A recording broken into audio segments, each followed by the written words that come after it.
Yes, tolong. Yeah. Nakakaputok ba ng ulo to? Ay, malaki, boss. Ay, mata. Wag Yorme, ano? Ay nako, masakit yan sa mata ni Laila de Lima at ni Risa Hontivirus. Wala na kayong makain. Ha? Wala na nga kayong makain eh. Pakalat-kalat na nga kayo. Guys, ay nako po, itong mga pasaway na lulo natin mga kuys magayas, no? Na talagang iwan ko kung saan po ito na-inspire itong mga kuys magayas dahil yumayangga po sila in public places mga kuys magayas. Yes, tolong. Yeah. Oh, pagka police report na. No? Sige, Mocha. Dito na Ito tayo. po, yung nangyari pong sa ano. mga nagba-viral na video Ayun. kakabalbon-balbon sa dibdib itong mga ibang kabataan. Sige Oo nga. nga po, itong riot nga po ng kabataan sa Tondo.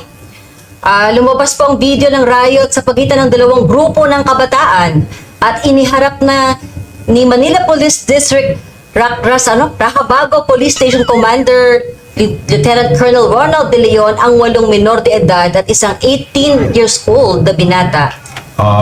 Alam mo yung 18 years old, ewan ko kung may video kayo, no? Ayan yung gulo, pero ito yung nasa baba. Alam mo sino yung nahuli? Siya rin. Na nakikipag, ayan yung nakadilaw sa Wakali? Oo. Alam mo sino yan? Yung nahuli natin dito, yung sumuko, si Boy Paldo, Jumong ba? Nako, si Boy Paldo na naman. Kasama yan Yorme ni Jumong, yung Jumong na sumuko rin. Ito si Boy Paldo, walang kadala-dala tong bata. Eh, kulong na yan Yorme.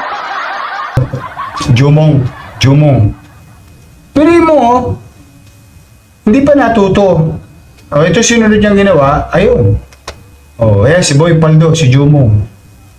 Sumuko siya dahil pinasuko siya ng nanay niya dahil sa ginawa nilang pag-akyat doon sa truck. Opo. Walang complainant. Di pinalabas siya. Sumuko naman. Akalain mo wala pa 1 linggo. Ito naman, may dala pa sumpak. Ayun, yun na siya ngayon. Sinayang niya, pati yung mga minor de edad, tinangananan na ng MDSW. Thank you doon sa nag-post ha. Madaling araw na yan, no? Kasi talaga nakaka-istorbo kayo. Pakakala ninyo maganda yung ginagawa nyo. Una, delikado sa pangangatawan at kaligtasan ninyo. Pangalawa, hindi ba kayo nag-aalala sa mga magulang ninyo? Pangatlo, tigit sa lahat, nakakapamerisyo na kayo ng mga natutulog sa peligro de ora. Wala naman. Puro panduduro lang. Yan, nahuyo na. Yan, himas. Ang tatapang sa labas ng mga taong mga batang to, ng mga kuys, no? Pero pag naharap na kay Yormes Comorino, para bang mantikang tulog. Ayaw niya talagang magsitigil, ha? Bahala kayo. Rehas. Yan po mga kababayan ang update. Nakuha lahat yan ni De Leon ng Presinto 1. Sige. Next. Susunod naman po, nahuli ng Loton Police Station ang 3 individual. Ito. Ano rin to? Poser din. Sige, tuloy mo ka. Opo, nasangkot sa paggamit ng hinihinalang droga sa MacArthur Bridge, Aroseros Extension noong March 3, 2026. Ayan. Ito rin dahil sa pagmamalasakit ng netizen. Ito yung tumitira, no? Yung yumanyangka doon sa, ano? Ayan. Ayan po yung sinasabi natin mga kuys, mga gayas na. Parang walang mga isip tong mga nakakahiya sa mga anak nyo, mga nanay. Ayan, no? Talagang di na sila natatakot, no? Well, tignan po natin kung hindi talaga kayo matatakot. Yan, mga anak kayo ng wala na kayo makain. Sinusunog nyo pa sa bato yung pera ninyo. Ayan, no? Buti na lang may concerned citizen din. Ipinadala rin sa atin yung video, no? Nalaman natin. Siya naman tinugunan kagad ng ating Loton police. Ito, dali mo rito.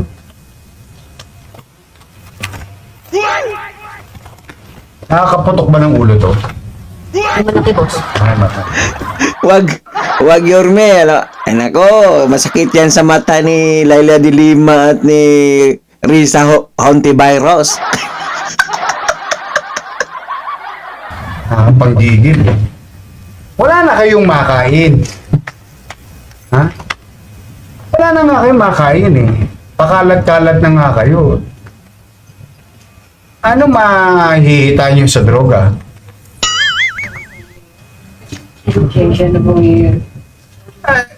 Alam mo, kung lahat lang ng pasensya kakainin ko, magkaka-diabetes na ako. Sa kalsada pa. Eh, buti may mga netizen na ipinagmamalasakit ang Maynila. O ito po doon sa netizen, maraming salamat sa iyo. O, nakuha na lahat itong mga lokong ito. O ano to, in possession. Lahat to, in possession. Yes, sir. O, paraphernalia, saka droga. Yes, sir. O, iuyo nyo lahat yan. O, ano na ba to? Amoy solvent pa kayo. Sino sa solvent? Ha? Anggong-anggo eh. Naamoy ko eh. Oh, anyway, ano to?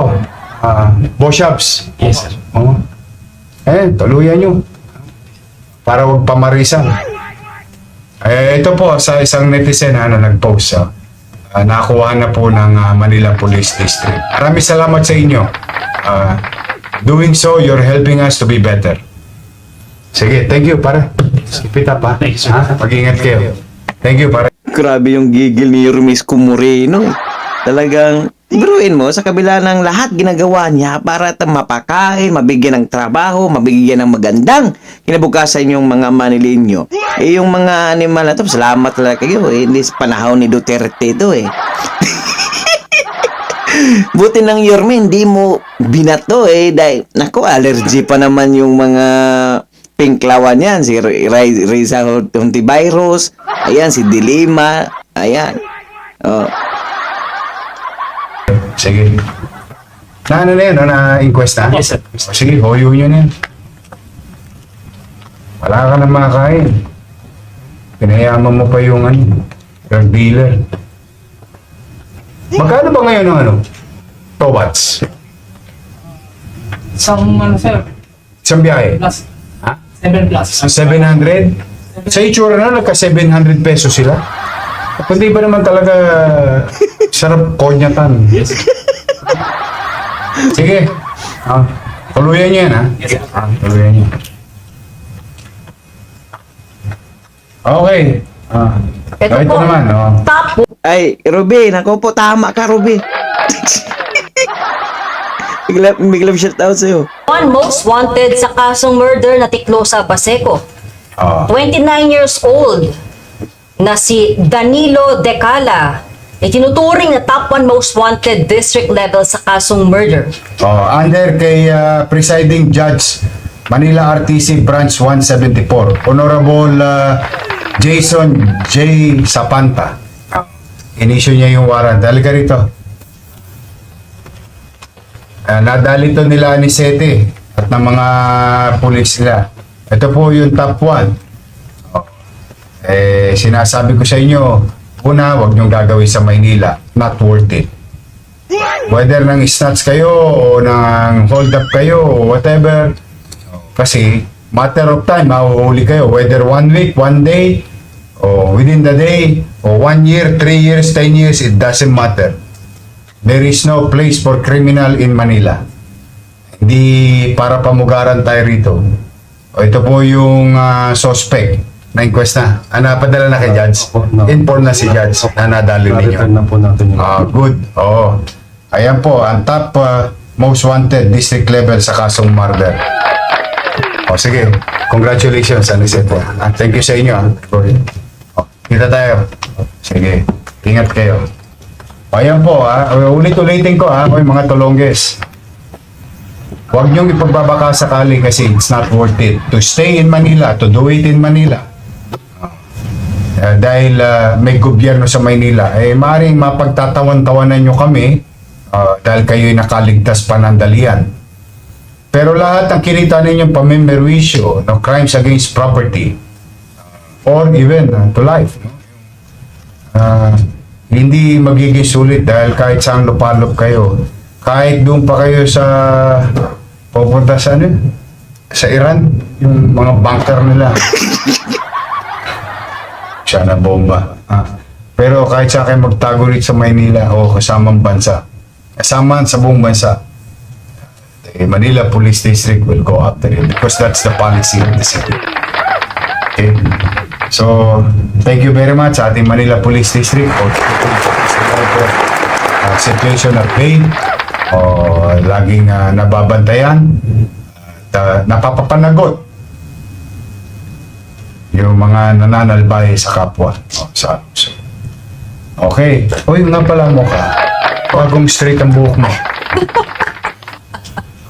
Ito na po. Oh. Yung Sino ba ang gumawa niyan? Sino ba ang dahilan kung bakit laging fresh yung mukha? Nagpapasalamat po tayo kay Dr. Eric Yapangco or Doc Yapi ng The Icon Clinic sa kapapangalaga ng ating Yun. freshness. Icon Clinic. Icon Clinic. At salamat din po kay Dr. Steve Markgan ng GAOC Dental para sa ating Yan, no? oral health. At Yeah. kay Ma'am Lucy Britannico na isa po ninyong tagahanga na Ma'am Lucy, mag-iingat ka. gusto po niya kay Mamit Yorme. Ay, dali mo siya dito lalo na pagka ganitong panahon, pagka Biyernes. Sige po. Yan po, Lucy Britannico of Hair Shop Salon, especially po Podium Branch. And last but not the least po, Sakura Lounge PH kay Ma'am Dalia Flores and Ma'am Pinky para po sa ating magandang Japan Technology eyelash Yun, extensions. Arigato gozaimasu.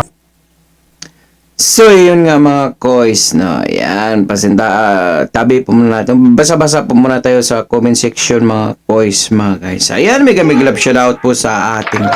So, yun nga mga kois, no? Grabe itong mga walang hiya, itong mga lula na ito, mga nanay na ito, mga kois, mga gayas. Sa kabila ng mga nagawa ni Yormes Comorino, sa kabila ng lahat ng ginagawa ni Yormes Comorino para sa inyo, pero I think hindi po yan taga Manila mga kois, mga guys. Gigil talaga si Yormes Comorino. Wala na nga kayong kinakain, tapos nakakayangga, nakakabili pa kayo ng 700. Pinapayaman nila yung mga Sa lahat ng viewers ni Dodoy Te, ito, yun, steady lang kayo dyan sa Gedli. Please continue to watch the videos and please do subscribe. Ingat kayo. God first. Our hearts beat to the city streets. We began to feel the fire. We rise like